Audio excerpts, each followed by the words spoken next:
El sonido del cristal contra el cristal fue lo primero que rompió el murmullo de la noche. No fue un brindis de celebración, o al menos, no uno en el que yo estuviera incluida. Era el sonido agudo, casi doloroso, de mi madre, Hortensia, golpeando suavemente su copa de vino con un tenedor de plata. La luz de las velas parpadeaba sobre la mesa de caoba, una mesa que había estado en nuestra familia por generaciones, pulida hasta tal punto que podía ver mi propio reflejo distorsionado en ella, una chica pálida, con una blusa que tenía 3 años de antigüedad y una expresión que oscilaba entre el miedo y la resignación. «Atención, familia», dijo mi padre, Rogelio, poniéndose de pie. Su voz tenía ese tono grave y autoritario que usaba tanto en la sala de juntas como en el comedor. «Hortensia y yo tenemos un anuncio importante. Como saben, nuestra querida Gisela ha sido aceptada en el programa de artes visuales en Nueva York». Gisela, sentada frente a mí, brillaba. Literalmente. Llevaba un vestido nuevo que probablemente costaba más que mi matrícula universitaria de un semestre entero. Sus ojos estaban fijos en papá, con esa sonrisa ensayada que siempre lograba derretir cualquier objeción. «Sabemos que Nueva York es una ciudad despiadada», continuó mi padre, sacando un sobre grueso del bolsillo interior de su saco. «Pero creemos en el talento de Gisela. Ella tiene esa chispa, ese algo que el mundo necesita ver. Por eso, hemos decidido hacer una inversión». Dejó el sobre la mesa. No lo entregó, lo deslizó con la solemnidad de un contrato millonario. «Hemos liquidado una parte de los ahorros de jubilación y vendido el terreno en el norte», dijo mi madre, con los ojos húmedos de orgullo. «Aquí hay un cheque de caja por $100,000. $100,000, hija. Para tu matrícula, tu apartamento en Manhattan y para que vivas como te mereces mientras conquistas el mundo». El aire salió de mis pulmones como si me hubieran golpeado en el estómago. $100,000. Miré a Gisela. Ella chilló, un sonido agudo y teatral, y se lanzó a abrazar a mi padre, luego a mi madre. Hubo aplausos. Mis tíos, invitados a esta cena de gala improvisada, asentían con aprobación, murmurando sobre el gran futuro de la niña prodigio. Yo me quedé sentada, con las manos apretadas bajo la mesa hasta que mis nudillos se pusieron blancos. $100,000 para una chica que había cambiado de carrera 3 veces en 2 años. $100,000 para alguien que no sabía freír un huevo. Esperé a que los aplausos se calmaran. Esperé a que alguien me mirara. Nadie lo hizo. Finalmente, mi voz salió, pequeña y temblorosa, interrumpiendo el momento de gloria. «Papá», dije. Rogelio giró la cabeza lentamente, como si le molestara que un mosquito hubiera entrado en la habitación. «¿Sí, Paloma?» Tragué saliva. La garganta me ardía. «Eso es maravilloso para Gisela. De verdad. Pero, quería preguntarte sobre lo que hablamos la semana pasada. Mi coche, el viejo Honda, la transmisión murió ayer. El mecánico dice que cuesta $2,000 arreglarla. No puedo llegar a mis clases ni al trabajo sin él. Solo necesito un préstamo. Te prometo que te lo pagaré con intereses». El silencio que siguió fue absoluto. Los cubiertos dejaron de sonar.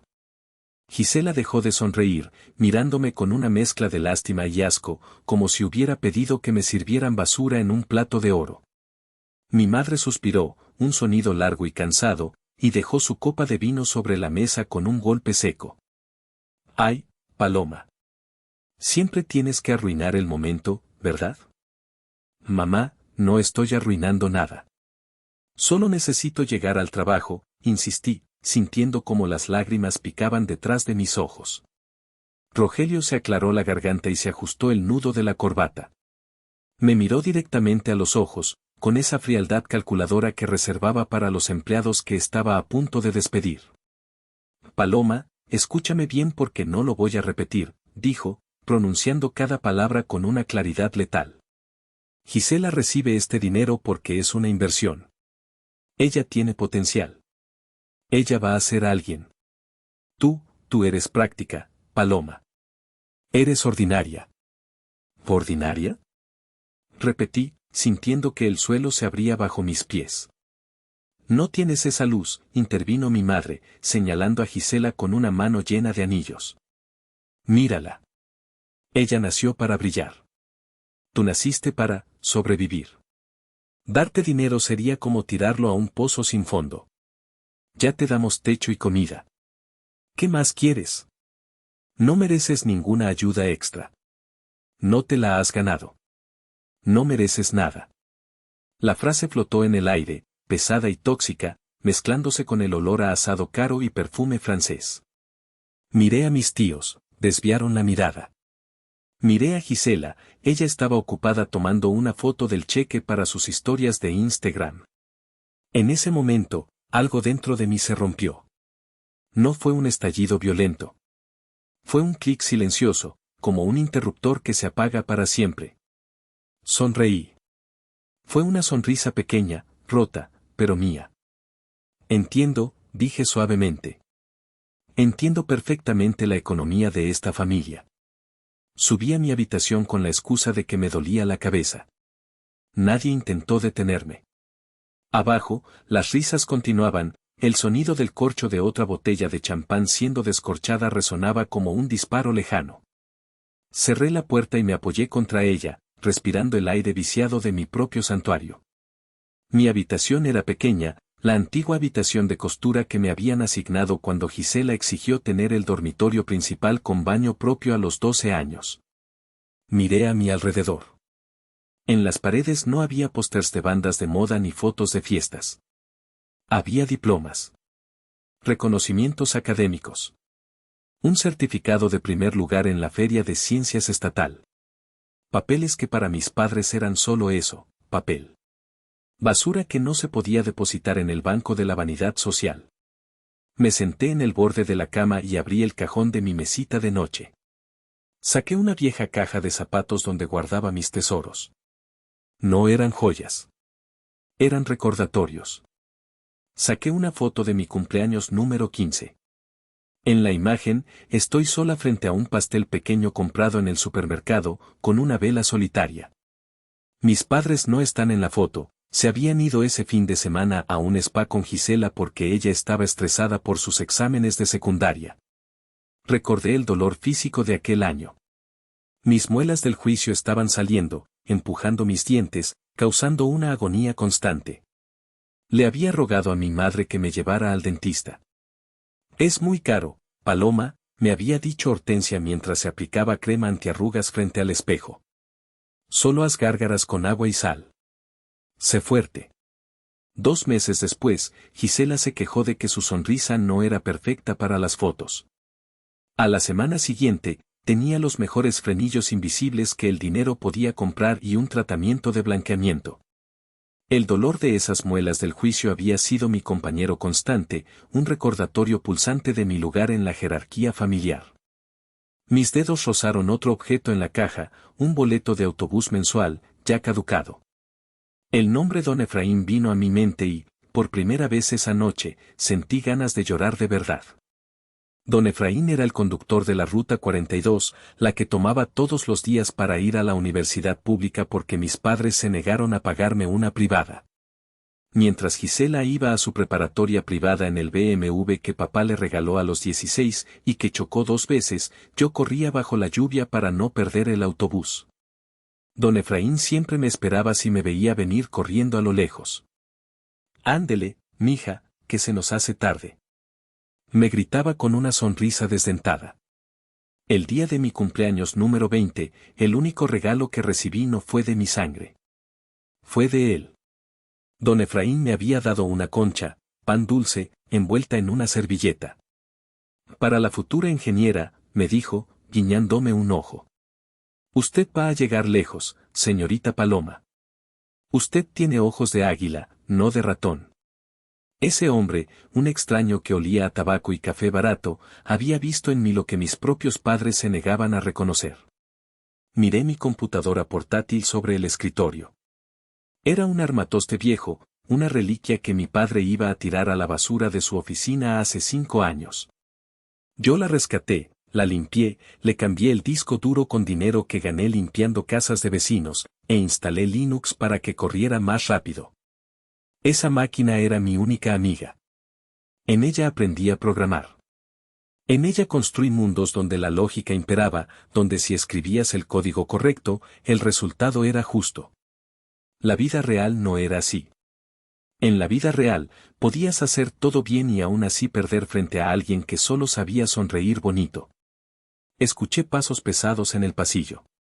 La risa de Gisela, chillona y ligeramente ebria, se acercó a mi puerta. «Paloma», gritó, golpeando la madera. «Sal a brindar. Papá va a abrir el tequila reserva de la familia. No seas amargada». No contesté. Me quedé inmóvil, mirando la pantalla negra de mi computadora. $100,000. La cifra bailaba en mi mente. No era solo dinero. Era un mensaje. Era una declaración de valor. Ellos habían puesto precio a mi dignidad, $0. Y habían puesto precio a la vanidad de Gisela, 100,000. Si me quedaba, moriría. No físicamente, pero mi alma se secaría hasta convertirse en polvo. Si me quedaba, pasaría el resto de mi vida siendo la sombra, la que arregla los errores, la que cuida a los padres viejos mientras la hermana favorita vive la gran vida.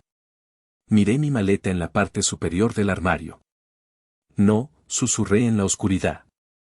Yo no soy una inversión fallida. Soy mi propio capital. La decisión no fue un acto de furia, sino de una claridad helada. Esperé hasta las 2 de la mañana. La casa finalmente estaba en silencio. El aire acondicionado zumbaba suavemente, enmascarando los ronquidos de mi padre que resonaban desde el dormitorio principal. Saqué mi vieja maleta de lona, la que tenía el cierre roto. No empaqué mucho. Dejé atrás los pocos vestidos elegantes que mi madre me había comprado para las fotos familiares obligatorias. Dejé los zapatos de tacón que me lastimaban los pies. Dejé los libros de la universidad que pesaban demasiado. Solo tomé lo esencial, mi laptop vieja, el cargador, 2 jeans, 3 camisetas, mi sudadera gris favorita que ya tenía agujeros en los puños, y mi alcancía. La rompí contra el colchón para no hacer ruido. $140 en billetes arrugados y monedas. Eso era todo mi patrimonio neto. $140 contra los 100,000 de Gisela. La ironía era tan grande que casi me dio risa. Me deslicé por el pasillo como un fantasma en mi propia casa. Cada crujido del piso de madera parecía un grito de alarma. Al pasar por la habitación de Gisela, la puerta estaba entreabierta. La vi durmiendo, con la boca abierta, el cheque de $100,000 todavía sobre su mesita de noche, brillando bajo la luz de la luna como un trofeo obsceno. Bajé las escaleras. Al llegar al recibidor, vi a mi padre. O al menos, su silueta. Se había levantado por un vaso de agua y estaba allí, parado en la cocina, iluminado por la luz del refrigerador abierto. Me congelé. Mi corazón martilleaba contra mis costillas tan fuerte que temí que él pudiera escucharlo. Él se giró y me vio. Vio la maleta en mi mano. Vio la sudadera puesta. No parecía sorprendido. Sus ojos estaban rojos por el vino, pero su mirada era lúcida. ¿Te vas?, preguntó. Su voz era ronca. Sí, dije. No hubo temblor en mi voz esta vez. Él tomó un sorbo de agua directamente de la jarra, algo que mi madre odiaba. ¿A dónde? No tienes dinero, Paloma. Tu coche no sirve. Caminaré si es necesario. O empujaré el coche. Rogelio soltó una risa seca, sin humor. Eres terca. Siempre has sido terca y desagradecida. Te damos una vida cómoda y así nos pagas. Huyendo como una ladrona en la noche. No me estoy llevando nada que sea tuyo, papá. Ni un centavo. Ni un gramo de tu inversión. Él cerró la refrigeradora, sumiendo la cocina en la penumbra de nuevo. Bien. Vete. Pero escucha bien lo que te voy a decir, hija. En el momento en que cruces esa puerta, estás sola. No me llames cuando tengas hambre. No me llames cuando te des cuenta de que el mundo real no perdona a los mediocres. Si sales por esa puerta, no hay vuelta atrás. No vengas a llorar pidiendo perdón. No te preocupes, respondí, agarrando el asa de mi maleta con fuerza. La única cosa por la que lloraré es por haber tardado tanto en irme. Salí por la puerta trasera. La lluvia caía a cántaros, una tormenta típica de esas que inundan las calles en cuestión de minutos. El agua empapó mi ropa en segundos, fría y brutal, pero se sentía limpia. Se sentía como un bautismo.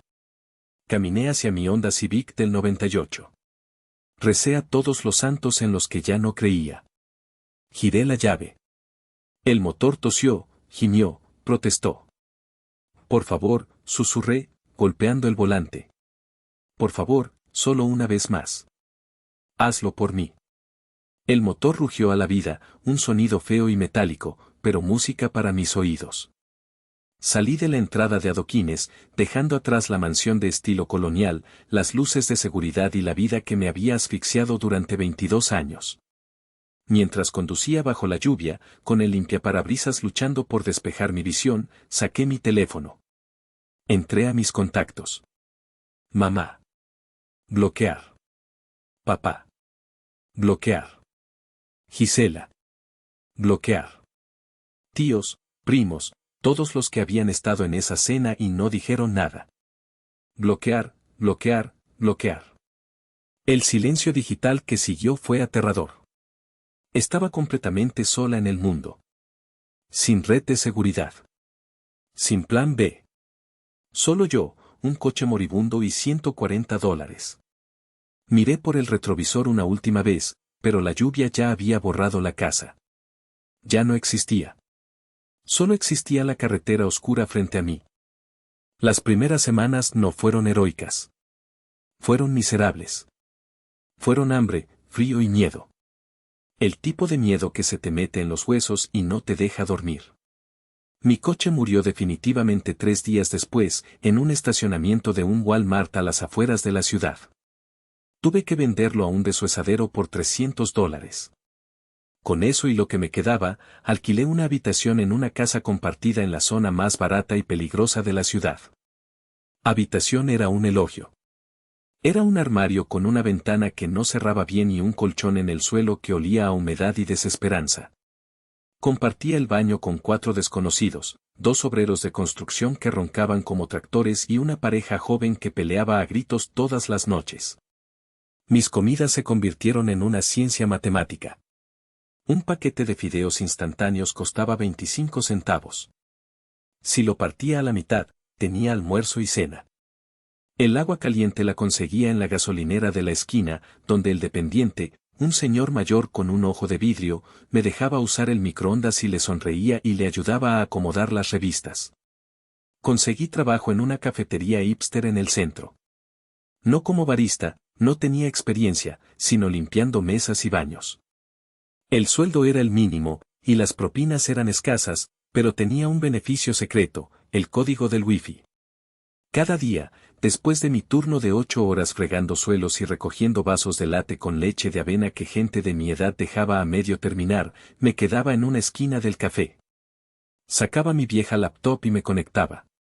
Mientras mis excompañeros de clase subían fotos de sus graduaciones y viajes a Europa, y mientras Gisela, lo sabía por una cuenta falsa que creé, mi única debilidad. Posteaba fotos desde Times Square con bolsas de diseñador, yo aprendía. Devoraba cursos gratuitos de programación. Python, Java, C++. Aprendía sobre bases de datos, sobre arquitectura de nube. Mis dedos volaban sobre el teclado pegajoso, escribiendo líneas de código como si fueran hechizos mágicos. El código no me juzgaba. El código no le importaba si mi ropa olía a lejía o si mi estómago rugía de hambre. Si la lógica era correcta, funcionaba. Hubo una noche, la peor de todas. Hacía un frío inusual para la temporada. La calefacción en la casa compartida se había roto y el dueño se negaba a arreglarla. Estaba envuelta en mi sudadera gris, tiritando bajo una manta fina, tratando de depurar un script. Mi estómago dolía tanto por el hambre que sentía náuseas. Miré el teléfono. Desbloqueé la lista de números bloqueados. El nombre de mamá brillaba en la pantalla. Solo tenía que presionar un botón. Solo tenía que llamar, llorar un poco, pedir perdón. Papá me enviaría un boleto de autobús. Volvería a mi cama caliente. Volvería a la comida casera. Mi dedo flotó sobre el botón de llamada. Era tan fácil rendirse. Era tan tentador dejar de luchar. Entonces, recordé la cena. Recordé la cara de mi madre cuando dijo, no tienes esa luz. Recordé los $100,000. Recordé a Gisela riéndose. Si volvía ahora, les daría la razón. Sería la fracasada que ellos predijeron. Sería la inversión fallida. Rogelio me miraría con esa sonrisa de te lo dije por el resto de mi vida. Sería su esclava emocional para siempre. Bajé el teléfono. Me levanté, fui al baño compartido, me eché agua helada en la cara y me miré al espejo. Tenía ojeras profundas, estaba más delgada, mis labios estaban secos. Pero mis ojos ardían. No, dije a mi reflejo. Prefiero morir de hambre aquí siendo libre, que engordar allá siendo su mascota. Volví al colchón, abrí la laptop y seguí escribiendo código hasta que el sol salió, pintando de gris las paredes mohosas de mi habitación. Esa noche, el hambre no desapareció, pero se convirtió en combustible. Esa noche, dejé de ser una hija. Empecé a ser una arquitecta de mi propio destino. 4 meses después, mi vida cambió gracias a una pizza gratis. Había visto un volante en la cafetería, hackathon de fin de semana. Innovación en logística. Premio, $5,000. Comida y bebida gratis para los participantes. No me importaba el premio, sabía que competiría contra graduados del MIT y Stanford. Yo solo quería la pizza. Hacía semanas que no comía queso de verdad. Me inscribí con un nombre falso para el equipo, Error 404. Era un equipo de una sola persona, yo. El evento era en un espacio de coworking lujoso, lleno de pizarras de cristal y sillas ergonómicas. Me sentía fuera de lugar con mi sudadera desgastada y mi laptop remendada con cinta adhesiva. Los otros competidores tenían MacBooks Pro y hablaban en una jerga técnica rápida y segura. El desafío era optimizar las rutas de entrega para una flota de camiones en tiempo real, considerando el tráfico y el clima.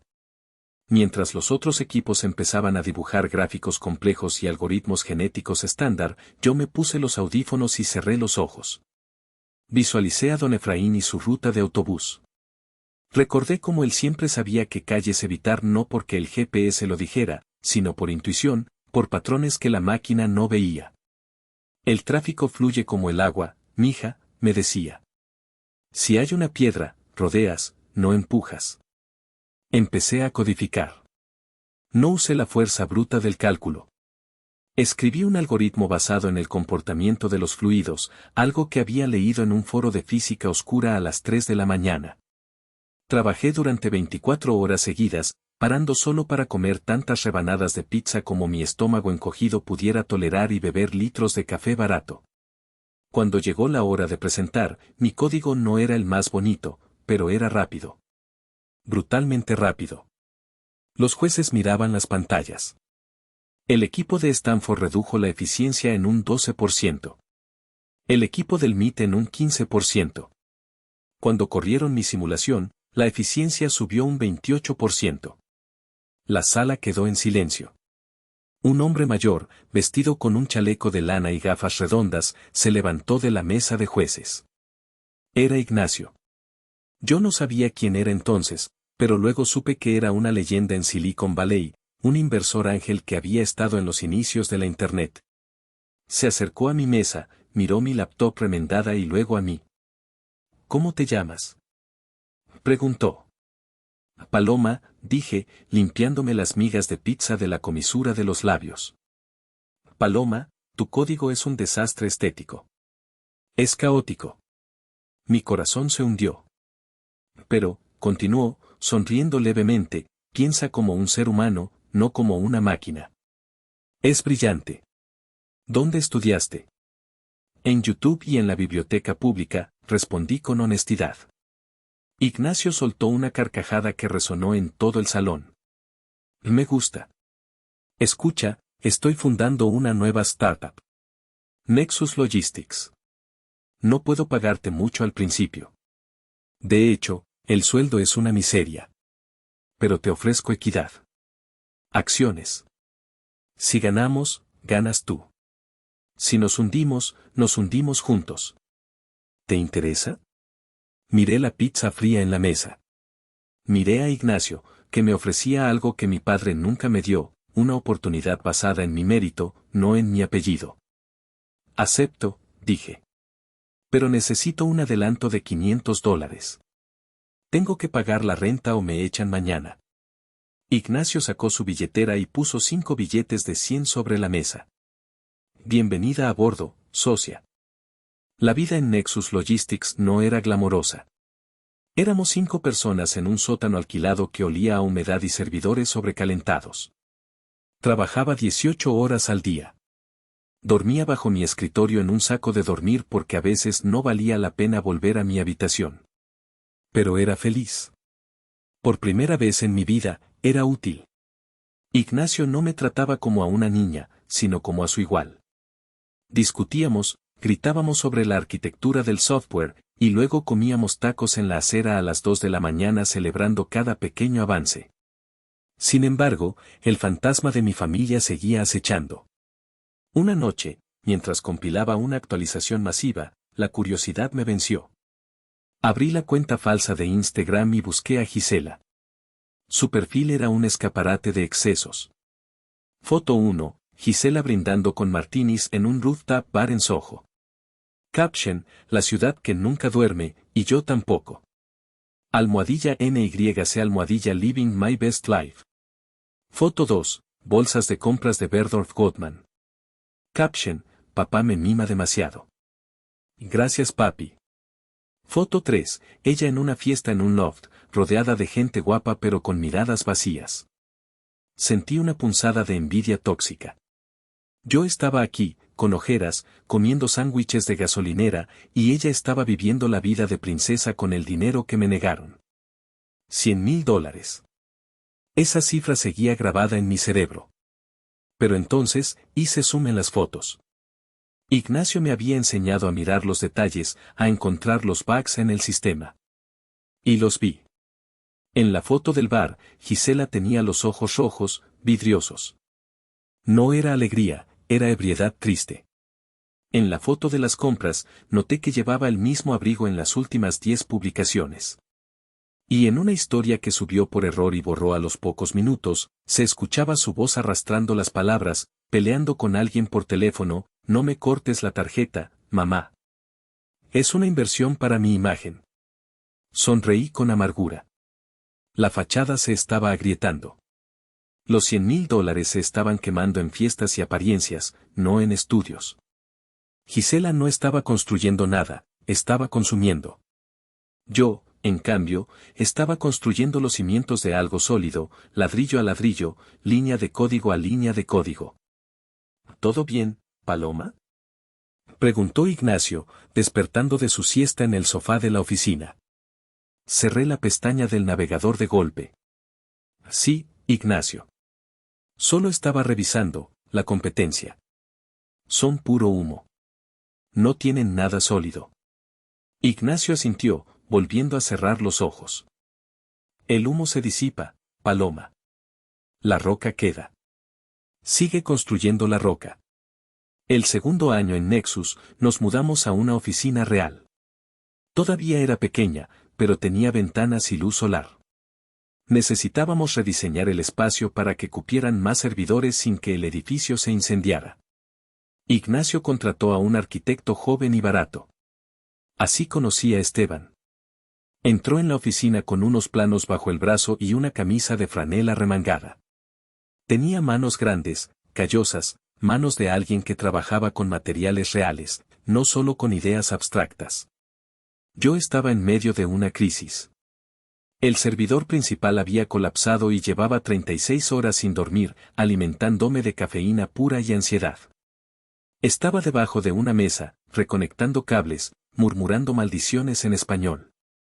¿Necesitas ayuda ahí abajo o estás planeando vivir ahí? Escuché una voz profunda y divertida. Salí de debajo de la mesa, golpeándome la cabeza en el proceso. ¡Au! Grité. Esteban estaba allí, tendiéndome una mano. No me miró con lástima por mi cabello despeinado ni por mi ropa arrugada. Me miró con curiosidad. Soy Esteban. El arquitecto. Y tú debes ser el genio informático del que Ignacio no para de hablar.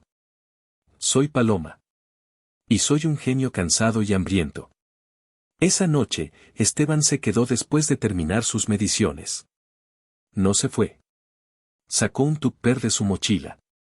Mi abuela hizo tamales, dijo. Y nadie debería depurar código con el estómago vacío. Comimos sentados en el suelo de la oficina vacía. Hablamos. No sobre trabajo, ni sobre dinero. Hablamos sobre cosas reales. Le conté sobre don Efraín y el autobús. Él me contó sobre su abuelo que era albañil en Michoacán y le enseñó a respetar la piedra y la madera. ¿Por qué trabajas tanto, Paloma? Me preguntó de repente, mirándome con esos ojos oscuros y tranquilos. Tienes una tristeza de fondo. Como si estuvieras corriendo de algo. Nadie me había preguntado eso. Ignacio se preocupaba por mi intelecto. Mis padres se preocupaban por mi utilidad. Pero Esteban se preocupaba por mí. Le conté todo. La cena. Los $100,000. Él no mereces nada. Lloré por primera vez en 2 años. Lloré de rabia, de vergüenza, de dolor acumulado. Esteban no me interrumpió, no me dio consejos vacíos. Simplemente escuchó y, cuando terminé, tomó mi mano. Su mano era cálida y firme. Ellos son ciegos, dijo suavemente. No ven que tú no necesitas su dinero para brillar. Eres un incendio forestal, Paloma. Arrasas con todo y creas vida nueva. Ellos solo son velas decorativas. Esteban se convirtió en mi ancla. Me enseñó que no todo en la vida es transacción. Me enseñó a disfrutar de un domingo sin hacer nada, a gastar un poco de dinero en sábanas suaves porque te mereces descansar bien. Él fue quien me curó del síndrome del impostor que mis padres me habían inyectado. Con él, dejé de ser una máquina de supervivencia y volví a ser una mujer. Pasaron 4 años desde la noche en que huí bajo la lluvia. 4 años de grind, de sudor, de lágrimas y de código. Entonces, llegó el día. Estábamos en la sala de juntas con ventanales de vidrio en el piso 40 de un rascacielos en el centro. Frente a nosotros, los abogados de una de las empresas de logística más grandes del mundo. Sobre la mesa, un contrato de adquisición. Querían comprar Nexus Logistics. Querían nuestra tecnología, el algoritmo que yo había escrito basándome en las rutas de autobús de don Efraín. Ignacio firmó primero. Luego me pasó la pluma a mí. Era una Mont Blanc pesada, negra, elegante. Mi mano tembló ligeramente. Al firmar ese papel, mi participación del 15% en la empresa se convertía en líquido. Se convertía en realidad. Firmé, Paloma R. El abogado asintió y tecleó algo en su laptop. La transferencia se ha iniciado. Felicidades. Saqué mi teléfono debajo de la mesa y abrí mi aplicación bancaria. Refresqué la pantalla. El saldo, que solía oscilar entre $300 y $500, cambió. Apareció un número seguido de 6 ceros. No, espera. 7 cifras en total. Me quedé mirando la pantalla, incapaz de respirar. Era rica. No cómoda. Rica. Podía comprar la casa de mis padres 3 veces y prenderle fuego si quisiera. Salí de la reunión aturdida. Esteban me esperaba abajo, en su camioneta vieja llena de planos y serrín. Me subí al asiento del copiloto y le mostré el teléfono. Él silbó bajito. Vaya. Eso es mucha lana, Paloma. ¿Qué vas a hacer? ¿Comprar un Ferrari? Negué con la cabeza, con lágrimas en los ojos. No. Voy a pagar mi deuda estudiantil. Y luego, quiero una casa. Una casa donde nadie me pueda echar. Una casa que sea mía. Esa misma semana, a través de contactos en común, me llegaron rumores de mi familia. Las noticias no eran buenas. Al parecer, Gisela había regresado de Nueva York hacía 6 meses. No se había graduado. La escuela de arte resultó ser una serie de cursos talleres sin valor curricular. Los $100,000 se habían esfumado en alquileres de lujo, ropa y fiestas. Había rumores de deudas de tarjetas de crédito. Mi padre, Rogelio, había tenido que hipotecar la casa familiar para cubrir un mal negocio, que yo sabía que era en realidad el agujero negro financiero de Gisela. Mi madre, Hortensia, ya no organizaba cenas de gala, decía que estaba cansada, pero la verdad era que ya no tenían dinero para el catering. Sentí una mezcla extraña de pena y validación. La inversión había fallado. El activo tóxico, Gisela, había llevado a la bancarrota a los inversores. Y yo, la acción que descartaron, acababa de salir a bolsa con un valor histórico. Es hora de comprar esa casa, Esteban, le dije, mirando hacia el horizonte. Y sé exactamente dónde la quiero. Si te está gustando esta historia de superación y karma, por favor dale like al video, suscríbete al canal y comenta abajo, ¿desde qué ciudad nos estás escuchando?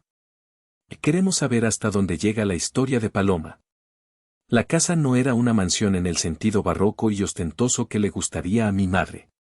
No había columnas griegas falsas ni estatuas de querubines orinando en una fuente. Era una obra maestra de la arquitectura moderna, diseñada por Esteban y pagada por mí. $5 millones de acero, vidrio y madera de cedro, situada a orillas de un lago exclusivo, a solo 40 minutos de donde vivían mis padres, pero en un universo socioeconómico completamente diferente. Era un santuario. Paredes de cristal de piso a techo que dejaban entrar la luz natural, borrando la línea entre el interior y el bosque. Tenía un estudio inmenso para mí, con servidores propios y 3 monitores curvos. Tenía un taller para Esteban. Y tenía silencio. Un silencio caro, lujoso, lleno de paz. El día que nos mudamos, colgué solo 2 cosas en la pared de mi oficina, justo detrás de mi escritorio de roble macizo. No colgué mi cheque millonario. No colgué recortes de prensa sobre la venta de Nexus. Colgué, en un marco de museo con vidrio antirreflejante, mi viejo boleto de autobús mensual perforado. Y al lado, el primer billete de $1 que gané limpiando baños en la cafetería. ¿Por qué esos?, preguntó Esteban, colgando el cuadro con su nivelador láser. Para no olvidar nunca cuánto cuesta la libertad, respondí. Para recordar que llegué aquí caminando, no en un BMW regalado. Vivíamos tranquilos. Nadie en el vecindario sabía quiénes éramos. Para ellos, éramos solo una pareja joven y tranquila. Yo conducía un Volvo seguro y discreto. Esteban seguía con su camioneta de trabajo. No aparentábamos tener dinero, y eso era lo mejor. El dinero real es silencioso, el dinero falso, como el de mis padres, es el que hace ruido. Pero el destino tiene un sentido del humor retorcido. Era un sábado por la mañana. Yo estaba en el jardín delantero, con ropa de jardinería vieja y un sombrero de paja, ayudando a Esteban a plantar unos rosales. Estábamos llenos de tierra, riendo. Un coche pasó lentamente por la carretera privada frente a nuestra puerta. Era un sedán rojo, un modelo de hace 5 años, con un golpe en el parachoques trasero. Se detuvo. Me limpié el sudor de la frente y miré. La ventanilla bajó. Unas gafas de sol enormes se asomaron. Luego, se las quitó. Era Gisela. Estaba cambiada. Había ganado peso, pero no de una manera saludable, se veía hinchada, su piel apagada bajo capas de maquillaje barato. Su cabello, antes teñido en salones de lujo, ahora mostraba raíces oscuras de varios meses. Nuestros ojos se encontraron. El tiempo se detuvo. Escuché el zumbido de una abeja en las rosas. ¿Paloma?, preguntó, su voz temblorosa, incrédula. Me puse de pie, sacudiéndome la tierra de las manos. Hola, Gisela. Ella miró la casa. Sus ojos recorrieron las vigas de madera, los ventanales inmensos, el camino de entrada de piedra importada. Luego me miró a mí, sucia y con ropa vieja. Su cerebro parecía estar sufriendo un cortocircuito intentando procesar la imagen. Tú ¿Tú trabajas aquí? Preguntó, con una esperanza desesperada en su voz. Quería creer que yo era la jardinera. Necesitaba creerlo. En ese momento, Esteban salió de la casa con 2 vasos de limonada helada. Se acercó a mí y me dio un beso en la mejilla. Amor, ¿quién es? ¿Repartidor? Sonreía mi hermana. No, amor.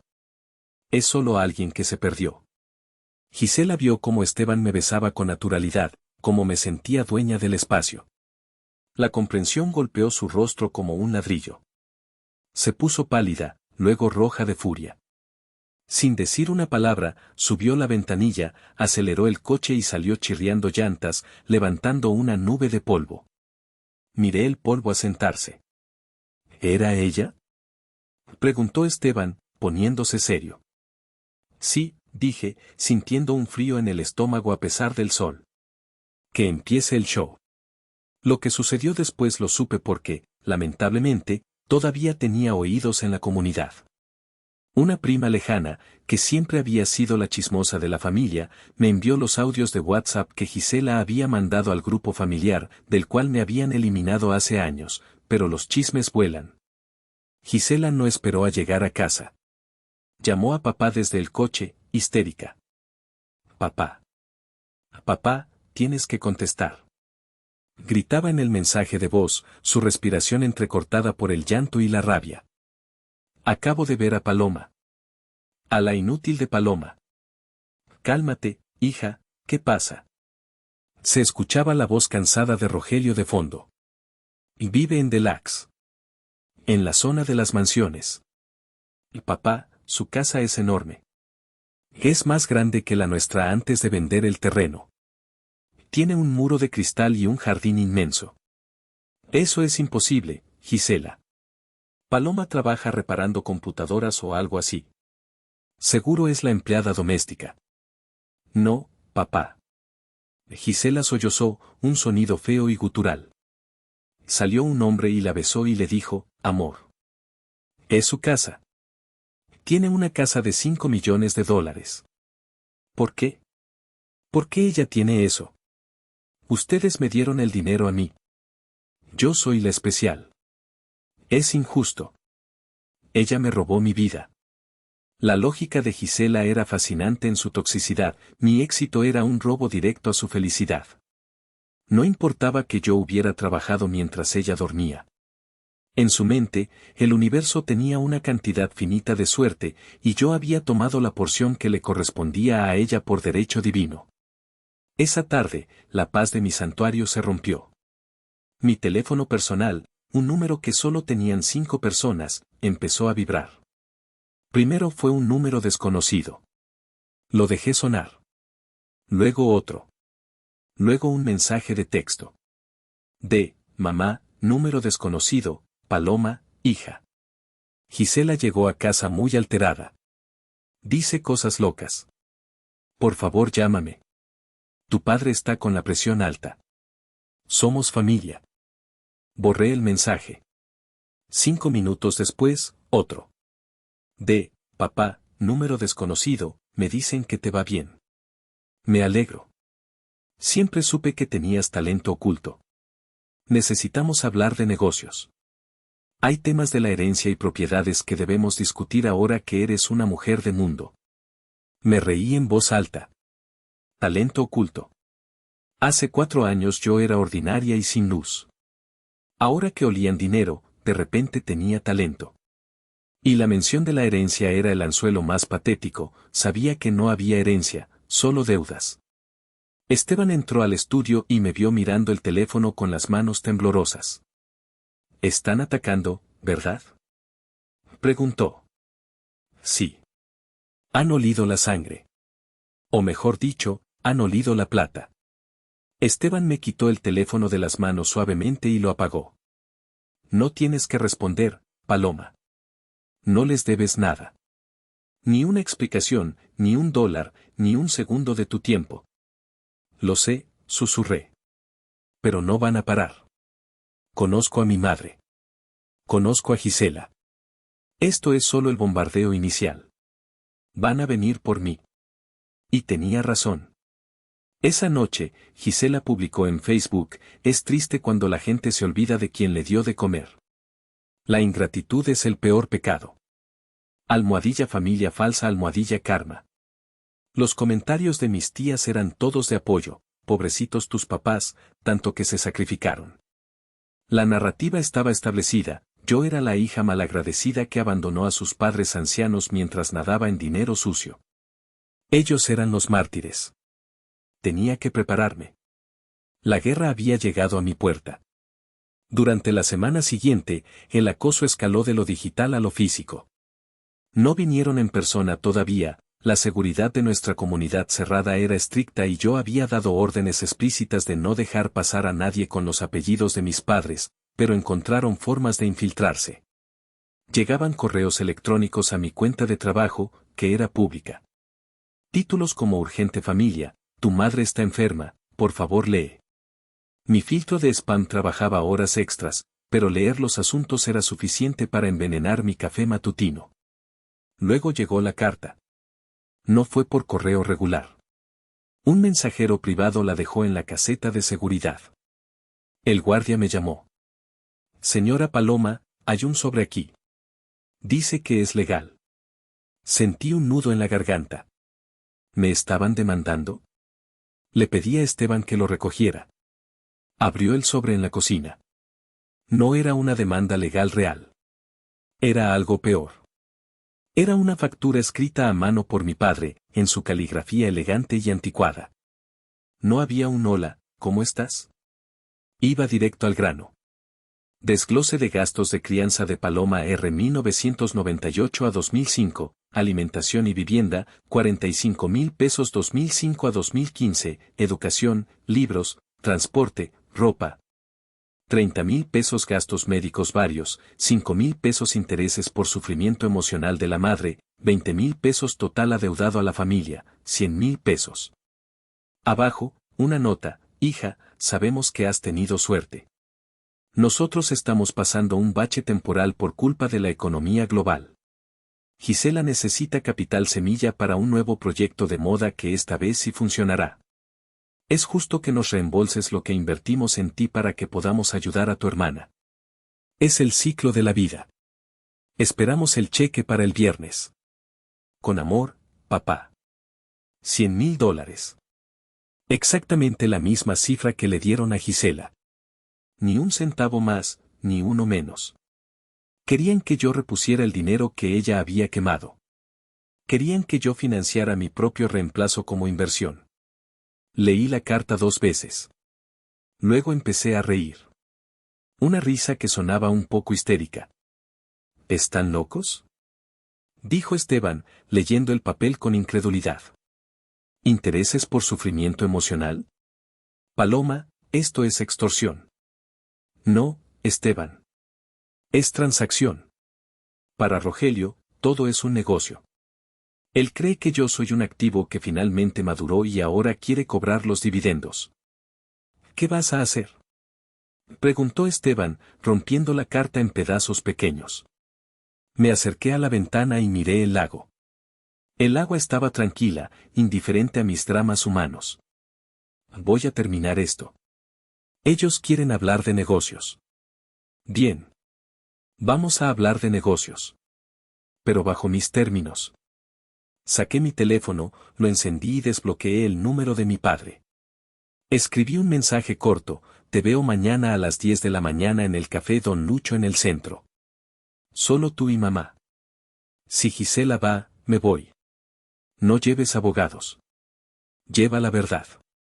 La respuesta llegó en 10 segundos: ahí estaremos.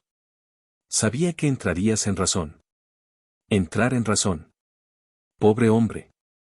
No tenía idea de que no iba a firmar un cheque. Iba a firmar su sentencia de realidad. El café Don Lucho era un lugar neutral. Olía a granos de café quemados y pan dulce barato. Era el tipo de lugar al que mis padres nunca irían por voluntad propia, demasiado pueblo para ellos. Por eso lo elegí. Llegué 5 minutos antes.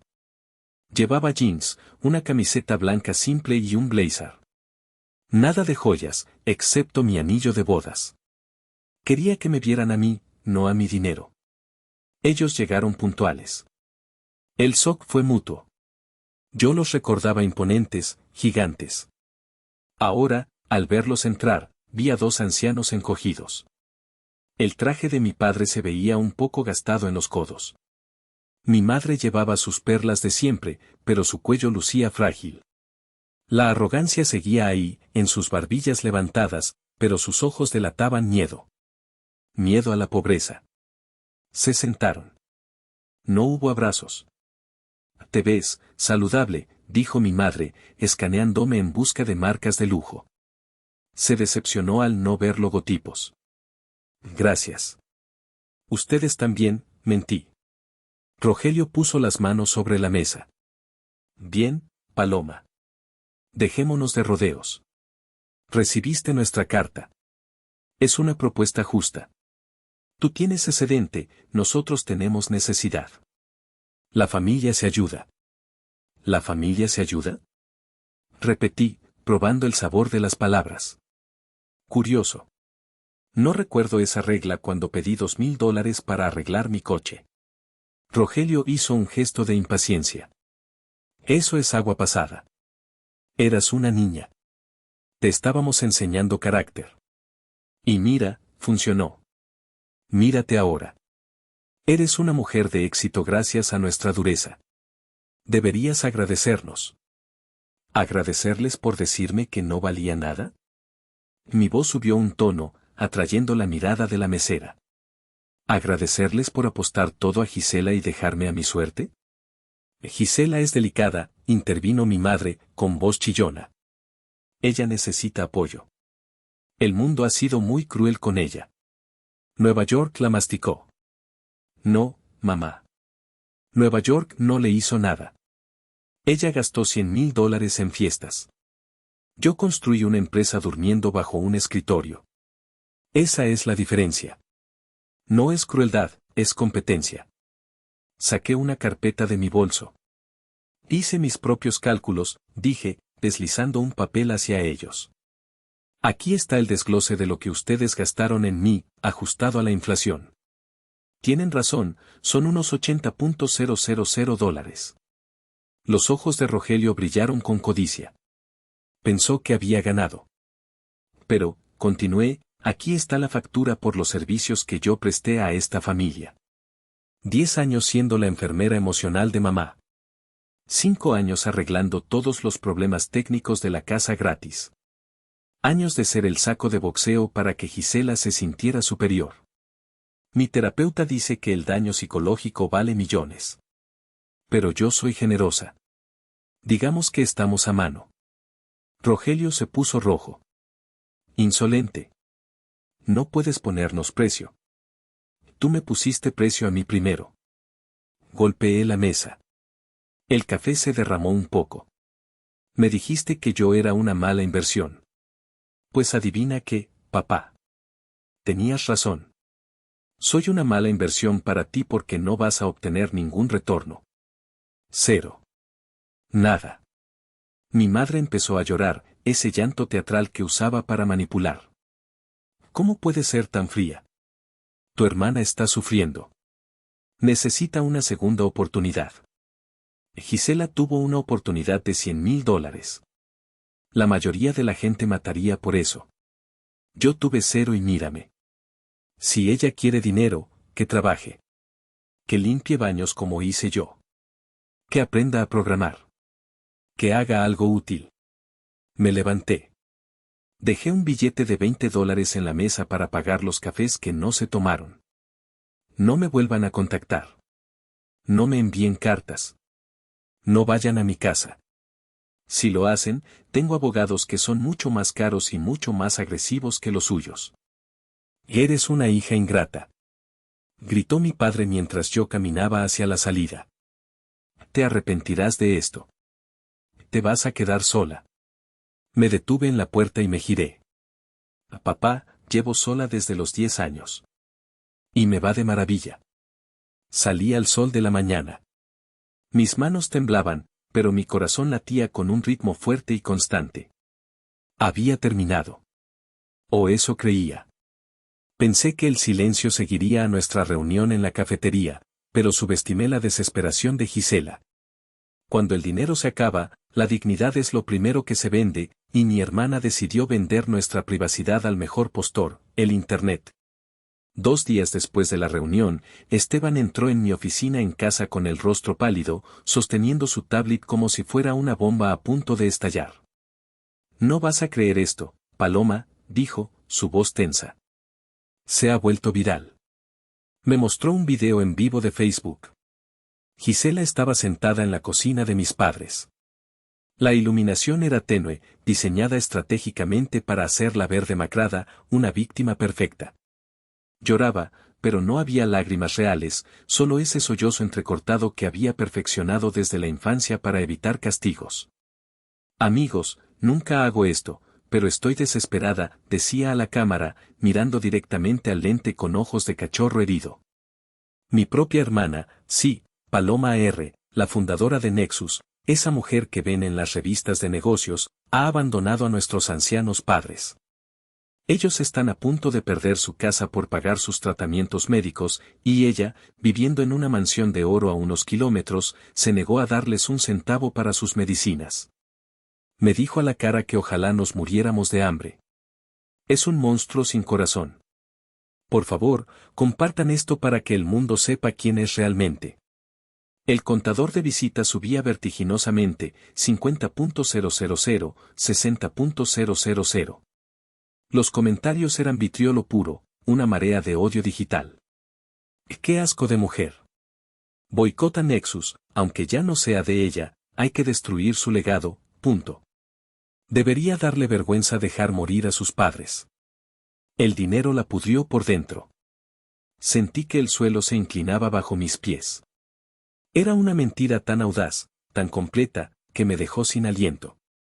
Mis padres no tenían tratamientos médicos graves, Rogelio tenía la presión alta por el estrés de sus deudas de juego y malas inversiones, y mi madre solo sufría de vanidad herida. Estaban perdiendo la casa porque habían refinanciado la hipoteca 3 veces para mantener el estilo de vida de Gisela en Nueva York. «Tenemos que responder», dijo Esteban, furioso, empezando a teclear. «Voy a comentar y decir la verdad. Voy a subir las fotos de sus vacaciones en Ibiza mientras tú comías fideos». «No», dije, deteniendo su mano con firmeza. «No entres al barro con los cerdos, Esteban. Te ensucias y a ellos les gusta. Eso es lo que quieren, una pelea pública, un drama de telenovela donde ellos son las víctimas pobres y yo la villana rica». Me levanté y caminé hacia el ventanal. El lago estaba gris bajo el cielo nublado. Necesitaba pensar con la frialdad de un algoritmo, no con el calor de una hija herida. «Necesitamos algo más fuerte que un comentario en Facebook», dije. «Necesitamos datos. La verdad irrefutable». Llamé a mi antiguo equipo legal, los mismos tiburones que gestionaron la venta de mi empresa.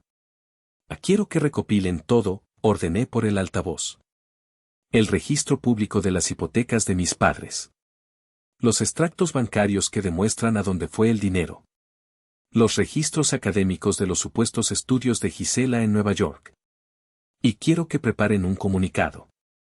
Pero no lo lancen todavía. ¿Por qué esperar?, preguntó el abogado. Porque Gisela acaba de cometer un error táctico. Ha atraído la atención del público hacia nuestra familia justo antes de la gala de beneficencia Futuro Brillante. La gala era el evento social del año en la ciudad.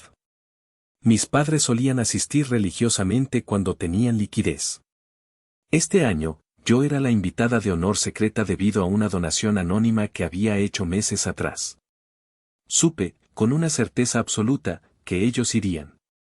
Intentarían usar el evento y la presión de la opinión pública que acababan de fabricar para acorralarme frente a la élite de la ciudad. Pensaban que, por vergüenza, yo abriría la chequera para callarlos. Sonreí, una sonrisa que no llegó a mis ojos. «Esteban, prepara tu smoking. Vamos a ir a esa fiesta. Y vamos a terminar esto de una vez por todas». El salón de baile del Hotel Gran estaba bañado en una luz dorada y opulenta. Candelabros de cristal inmensos colgaban del techo, proyectando destellos sobre las mesas cubiertas de seda blanca. La orquesta tocaba un vals suave, enmascarando el murmullo de los chismes. Era el mismo ambiente de aquella cena fatídica hacía 4 años, pero a una escala monumental. Entré con Esteban. Llevaba un vestido rojo sangre, simple pero arquitectónico, como una armadura de seda. Caminaba con la cabeza alta, ignorando el cambio en la atmósfera. En cuanto entramos, las cabezas se giraron. El video de Gisela había circulado localmente, la gente murmuraba detrás de sus copas de champán. ¿Es ella? La hija ingrata. Dicen que dejó a sus padres en la calle. Tiene agallas para venir aquí después de eso. Ignoré los susurros como si fueran estática de fondo.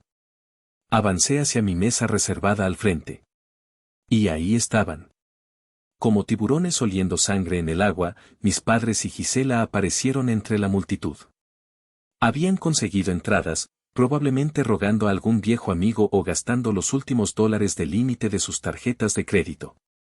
Gisela llevaba un vestido viejo que le quedaba demasiado apretado, intentando lucir patética y noble a la vez. Mi madre lucía demacrada bajo capas de maquillaje excesivo. Se plantaron frente a mí, bloqueando mi paso antes de que pudiera sentarme. La música se detuvo un momento, como si la orquesta supiera que el verdadero espectáculo estaba a punto de comenzar. El salón quedó en un silencio expectante. Paloma, dijo mi madre, con voz alta, proyectada para que las mesas vecinas escucharan. ¿Cómo puedes estar aquí bebiendo champán francés mientras tu padre no tiene para su medicina del corazón? Hubo jadeos teatrales en la sala. Gisela sacó su teléfono y empezó a grabar en vivo de nuevo. Dile a la cámara, Paloma. Diles a todos por qué odias a tu familia. Diles por qué eres tan egoísta. Respiré hondo. Esteban dio un paso adelante para protegerme, sus puños cerrados, pero le puse una mano suave en el pecho. Esto es mío, le dije con la mirada. Déjame hacerlo. Tomé una copa de champán de un camarero que pasaba, bebí un sorbo con calma deliberada y luego me giré hacia el escenario. Hice una señal discreta al maestro de ceremonias, quien sabía lo que estaba planeado. Damas y caballeros, anunció el presentador por el micrófono, su voz resonando en las paredes. Por favor, un momento de atención para nuestra donante principal de la noche, la señora Paloma R. La luz del reflector me golpeó, blanca y cegadora. Mis padres quedaron atrapados en el haz de luz, parpadeando como insectos descubiertos bajo una roca. Gisela bajó el teléfono 1 centímetro, confundida. Subí al escenario. El micrófono estaba frío en mi mano. Desde ahí arriba, podía ver todo el salón. Podía ver el miedo empezando a formarse en los ojos de Rogelio. Buenas noches, dije. Mi voz no tembló. Era la voz de un aseo, firme y clara. Mi familia está aquí esta noche. Están ahí abajo. Señalé. La luz los iluminó completamente. Ellos intentaron sonreír, pensando por un segundo delirante que yo había cedido, que iba a presentarlos y compartir mi gloria y mi dinero con ellos para salvar las apariencias. Rogelio se enderezó el saco, recuperando un poco de su arrogancia. Hace 4 años, continué, en una cena muy parecida a esta, mis padres hicieron una gran inversión. Dieron $100,000 a mi hermana, Gisela, para que cumpliera sus sueños en Nueva York. Esa misma noche, yo pedí un pequeño préstamo para arreglar mi coche viejo y poder ir a estudiar.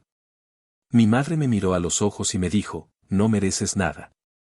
No eres una buena inversión.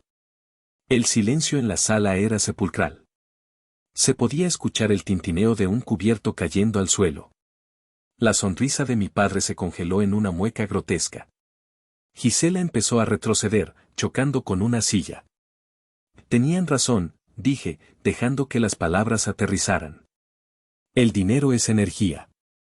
Y no debe desperdiciarse en activos que no rinden frutos. Hoy, quiero corregir ese error de cálculo. Hice un gesto y 2 asistentes sacaron un cheque gigante de cartón que estaba oculto detrás del podio. Esta noche, estoy donando $100,000, el público ahogó un grito colectivo al ver la cifra exacta, a la Fundación de Becas para Mujeres en Tecnología. Giré el cheque hacia mis padres, sosteniendo su mirada. Pero esta beca tiene una cláusula especial. Es exclusivamente para estudiantes que han sido rechazadas financieramente por sus familias. Para las ovejas negras. Para las hijas a las que les dijeron que no tenían luz. Miré directamente a los ojos de mi madre desde la altura del escenario. Mamá, papá, este dinero es en su honor. Es el retorno de inversión que nunca tuvieron. Gracias por enseñarme que no necesitaba su ayuda para ser poderosa. La sala estalló. No en aplausos educados, sino en una ovación atronadora, salvaje, casi primaria. La gente se puso de pie. Entendieron. En un segundo, la narrativa de pobres padres abandonados se desmoronó. Vieron la crueldad detrás de la historia. Vieron la justicia poética. Miré hacia abajo. Mis padres se habían hecho pequeños, insignificantes. Rogelio estaba gris, como si hubiera envejecido 10 años en 10 segundos. Hortensia lloraba, pero esta vez era de humillación real, sin teatro. Gisela había desaparecido entre la multitud, huyendo de la luz que tanto ansiaba y que ahora la quemaba viva. Después de la gala, el colapso de mi antigua familia fue rápido, brutal y silencioso. La sociedad de nuestra ciudad, hipócrita pero estricta con las apariencias, no perdona la humillación pública. Al exponer la verdad sobre los $100,000, expuse su incompetencia financiera y su crueldad parental. Nadie les prestó dinero para salvar su casa. Los amigos del club de campo dejaron de contestar sus llamadas. Tuvieron que vender la casa familiar a un precio de remate, perdiendo casi todo el patrimonio en pagar las hipotecas acumuladas. Se mudaron a un apartamento pequeño y húmedo de 2 habitaciones en un barrio industrial a las afueras, lejos de los jardines cuidados y las cercas blancas de su pasado. Gisela tuvo que enfrentarse a la realidad por primera vez en sus 26 años. Sin el dinero de papá para financiar sus fantasías de influencer y con su reputación en redes sociales destrozada por la verdad que salió a la luz, mi equipo legal finalmente publicó los registros académicos vacíos. Tuvo que buscar trabajo real. La última vez que supe de ella, trabajaba como recepcionista en un gimnasio de cadena, ganando el salario mínimo y viviendo con mis padres, durmiendo en el sofá cama de la sala. Yo no celebré su caída. No fui a burlarme de su nuevo apartamento ni pasé con mi coche nuevo para restregarles mi éxito. Simplemente dejé de pensar en ellos. La indiferencia es el verdadero final del odio. El odio te ata a la persona, la indiferencia te libera. Un mes después de la gala, estaba sentada en el porche trasero de mi casa del lago. Era una tarde de tormenta, muy parecida a la noche en que me fui de casa con mi maleta rota. La lluvia golpeaba el cristal de mi mansión, feroz e implacable, pero esta vez, yo estaba del lado caliente, del lado seguro. Esteban salió de la cocina con 2 tazas de chocolate caliente mexicano, con un toque de canela, como le gustaba a mi abuela, la única que me quiso de verdad antes de morir. Se sentó a mi lado en el sofá de exterior y me cubrió las piernas con una manta de lana suave. ¿En qué piensas, Paloma?, preguntó, observando mi perfil. Miré las gotas de lluvia correr por el vidrio, distorsionando la vista del bosque. Pienso en la chica del Honda Civic, dije suavemente. La chica con $140 en el bolsillo y un miedo terrible en el pecho. Me gustaría poder viajar en el tiempo, sentarme en el asiento del copiloto esa noche y decirle que todo va a estar bien. Que no tenga miedo de la oscuridad, porque al final del túnel hay una luz que ella misma va a encender. Esteban sonrió, esa sonrisa tranquila que siempre me calmaba, y besó mi sien. Ella lo sabe, amor. Porque ella eres tú. Nunca dejaste de ser esa chica luchadora, Paloma. Solo cambiaste el coche viejo por uno que no te deja tirada. Pero el motor siempre fue el mismo. Bebí un sorbo de chocolate. Sabía dulce, rico, sin el regusto amargo de la culpa o la obligación. Mi teléfono estaba en la mesa de centro. Estaba en silencio. Nadie me acosaba con mensajes de culpa. Nadie me exigía dinero. El silencio era mi mayor lujo, más caro que la casa, más valioso que las acciones de mi empresa. Me di cuenta de que mi padre tenía razón en una sola cosa, todo en la vida es una inversión. Pero él se equivocó de activo. Invirtió en imagen, en ego, en lo superficial y brillante. Yo invertí en resiliencia, en trabajo duro, en verdad. El mercado de la vida siempre se corrige a sí mismo. A veces tarda años, a veces duele, pero al final, los números cuadran. Yo era el resultado positivo. Ellos eran la pérdida neta. Y por primera vez en mi vida, no sentí la necesidad de arreglarlos ni de salvarlos de su propia bancarrota moral. Cerré los ojos y escuché la lluvia. Ya no sonaba como tristeza o soledad. Sonaba como aplausos. Unos aplausos largos y constantes para la mujer que tuvo el coraje de caminar bajo la tormenta hasta encontrar su propio refugio. ¿Fui demasiado cruel al donar esos 100.000 pesos frente a ellos en lugar de ayudarles a pagar sus deudas y salvar su casa? ¿O fue el karma necesario que merecían por cómo me trataron? Déjame tu opinión sincera en los comentarios, los leo a todos. Si esta historia te movió algo por dentro, por favor dale like al video y suscríbete al canal. Y cuéntanos en los comentarios, ¿desde qué ciudad nos estás escuchando hoy? Y queremos saber hasta dónde ha llegado la historia de Paloma. Muchas gracias y nos vemos en la próxima.